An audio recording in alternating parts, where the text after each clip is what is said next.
What's up, guys? Happy Taco Tuesday. 9 games from the league on tap tonight, and the stars are big and bright. The return of Anthony Davis. We got James Harden. He won't have his buddies Kyrie and KD tonight. Luka versus Steph Curry. DeJounte Murray against the Rockets. Oh yeah, one of the MVP favorites, Nikola Jokic, taking on the Detroit Pistons. So many big upside spots. All I need from you is to hit that thumbs up or the logo drops.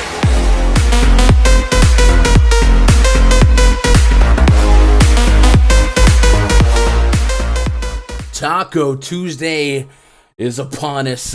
I'm excited to see what discounted deals the chef is cooking up today. If you're not familiar with Taco Tuesday, you're new to PrizePicks, well, every Tuesday they drop a couple promotional discounted numbers to their projections, essentially free squares or at least higher levels of success rate based on the discounted projections. We don't know what they're going to be yet, but we will know what they are this afternoon, at least one of them, when we're live here on this channel at 2 p.m. Eastern, 1 p.m. Central. I hope you guys got some time to join me. If you want to set a reminder, there's a link in the description below.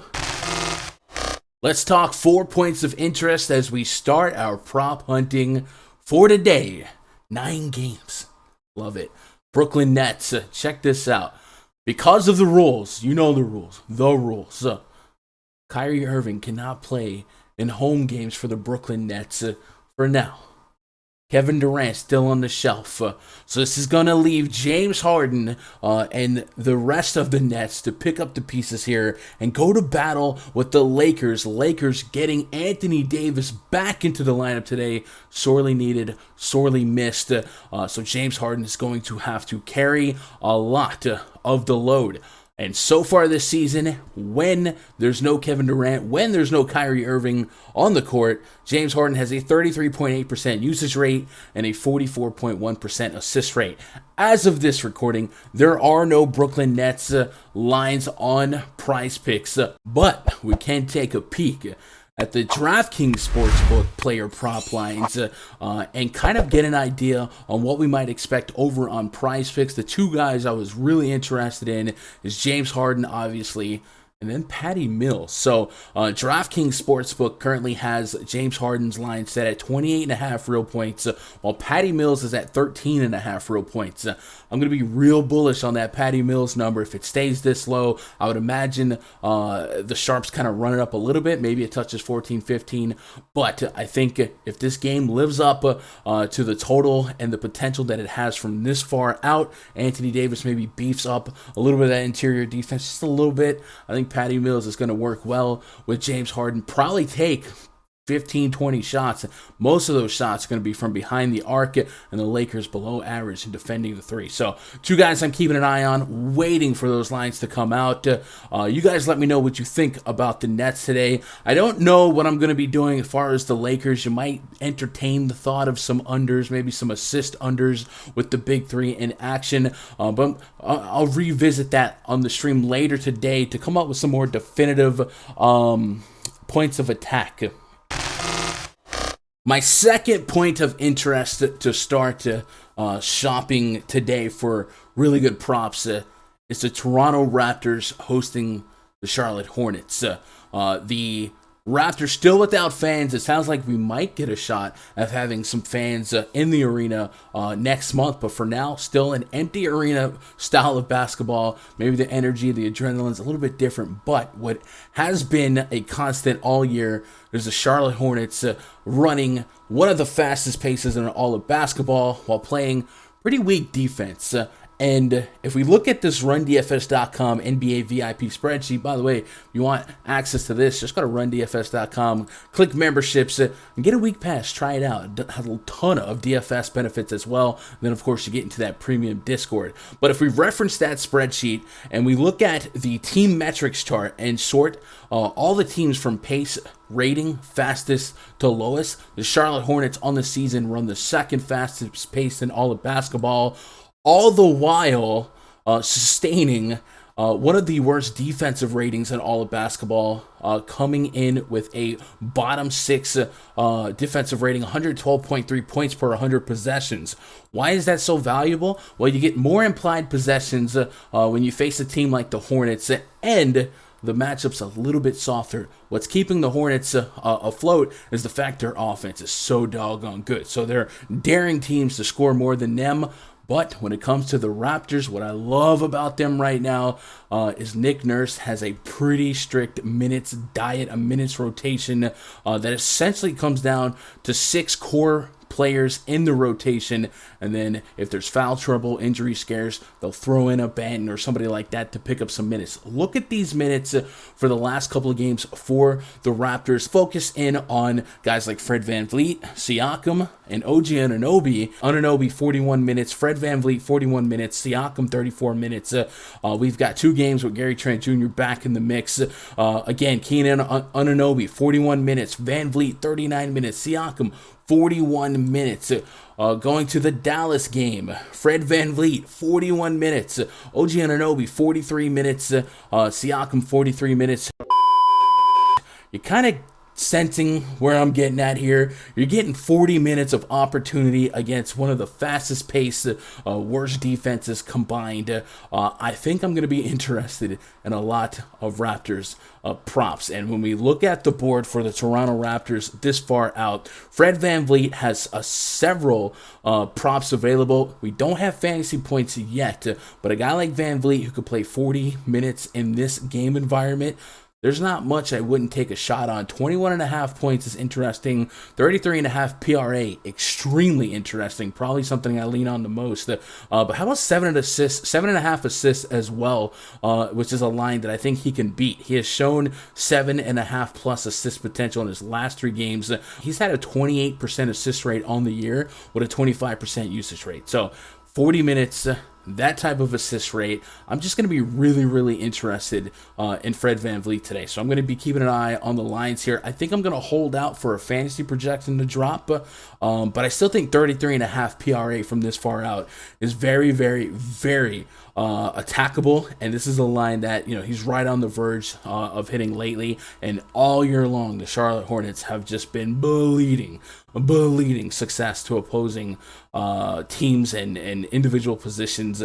So give me some Raptors exposure. What do you guys think on the Raptors? Do you guys have a favorite? I did mention Gary Trent Jr. has been back for a pair of games for them, but still the starters are going to get the bulk of the minutes here, and Siakam is a guy that can pick up a lot of peripherals as well, on top of being one of the team's leaders in terms of scoring real points. So give me some VanVleet from this far out, but I definitely can see myself getting behind a ton of props on the Raptor side. My third point of interest today to keep an eye on, DeJounte Murray, San Antonio Spurs. This game has a 235.5 total, a 3.5 point spread in favor of the San Antonio Spurs. DeJounte Murray, this is a matchup that dreams are made of for what his skill set is, not just from a real basketball perspective, but from a fantasy basketball perspective. Check this out. DeJounte Murray, we put him on the court for the San Antonio Spurs this season. Murray's going to offer a big baseline in usage and assist rate. The official number, 26% usage rate and a 37% assist rate. So against a team like the Rockets, we're already going to be interested in some of those metrics. But check this out. Rockets can juice up our expectations even more, right? We expect him to go above and beyond perhaps his season averages in almost every metric. The Rockets dead last in defensive rating on the year in the entire league, 115.1 points per 100 possessions, while running the league's fastest pace.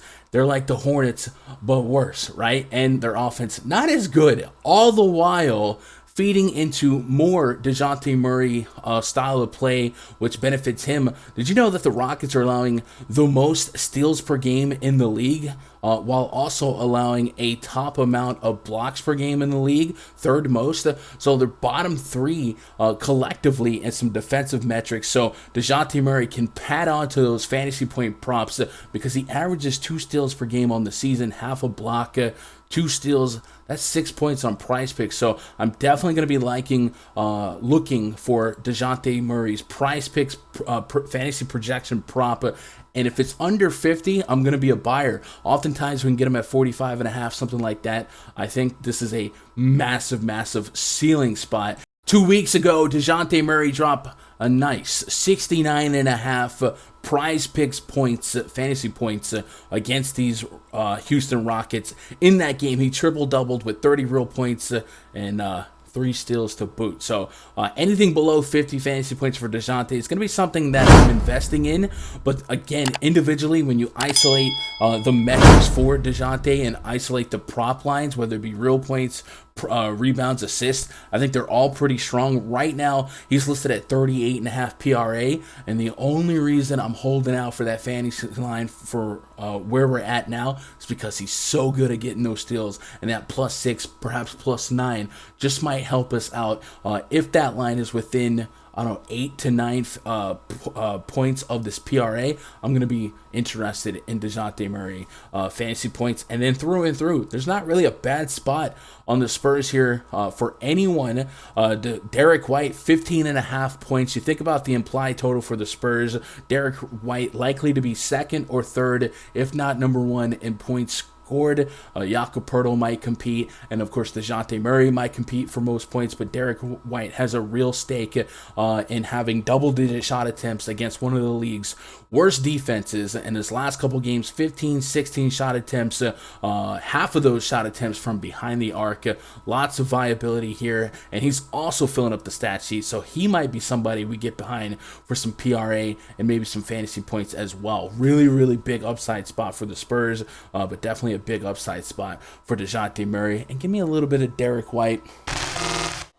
The fourth point of interest I'm keeping an eye on from this far out, Kristaps Porzingis, Dallas Mavericks. Mavericks going into Golden State to 11.5 total. Golden State favored by 5. Golden State has been limping through some games lately with a couple of injuries, but most notably Draymond Green. This Warriors defense was elite levels of efficient to start the year, but lately they've regressed, and it seems like the constant is Draymond Green. The Warriors have a defensive rating of 101.9 points per 100 possessions with Draymond Green this season. Without Draymond, that defensive rating goes to 108. So it drops pretty significantly, and we have seen some success against their front court. Their rebounding rates drop quite a bit, and then teams have been a little bit extra competitive, all the while Steph Curry's shooting slump is untimely. So I do like the thought of the Dallas Mavericks going into Golden State being competitive, but I really like the thought of Kristaps Porzingis being a catalyst and getting the job done. From this far out, I got it projected for 40.33 PrizePicks fantasy points, but this is a guy that averages almost 2 blocks per game, and as of late has been a real big part of this team's success, not just defensively, but offensively as well. Steady Eddie with the real points, 15, 18, 18. He fouled out in 26 minutes against Memphis. Memphis, a tough defense. Expected him to stay alive a little bit longer. 32 to 35 minutes is probably my expectation should this game stay competitive. So I have a pretty large interest in getting to Porzingis exposure on PrizePicks tonight. And I think the number I'm going to be looking for on Porzingis is rebounds. Taking advantage of the Warriors' newfound lack of defensive rebounding ability in the absence of Draymond Green. We have seen Porzingis accomplish 7 or more rebounds really as far as the eye can see. For the last 10 to 12 games, he's averaging 8 rebounds a game on the season. And if we pull up the Mavericks lines, they have Porzingis listed at 7.5. So do I expect him to meet at least his season average? Yes, and the matchup is probably better than the metrics say on paper, because a lot of the metrics are still accounting for season averages with Draymond Green. So I'm looking at Kristaps Porzingis. Who do you like today? I want to know what props you're on from this far out. Leave a comment below. Let me know what prop or two you're digging. I'll double check it. I'll respond to everyone that leaves a comment, and we'll feature some of the better ones in tomorrow's first look video. But don't forget, we've got 2 live streams on the channel today. This one Oh yeah, we're gonna revisit a lot of the player props, all of the player props. Hopefully, have some more news and go through some of our favorite Prize Picks plays. My boy Josh on tap for that one. And then if you're into DFS, we got this one. Yeah, we're gonna be chopping up FanDuel, DraftKings, player pricing for tonight. If you're not into DFS, maybe you want to dabble into it, I'll hold your hand. We'll take the dive. We'll aim for the bushes. Should be a lot of fun. I love these big slates, man. You guys can be part of the community. Welcome to the channel. Hit that sub button if you haven't already. Good luck. God bless. And go win some money.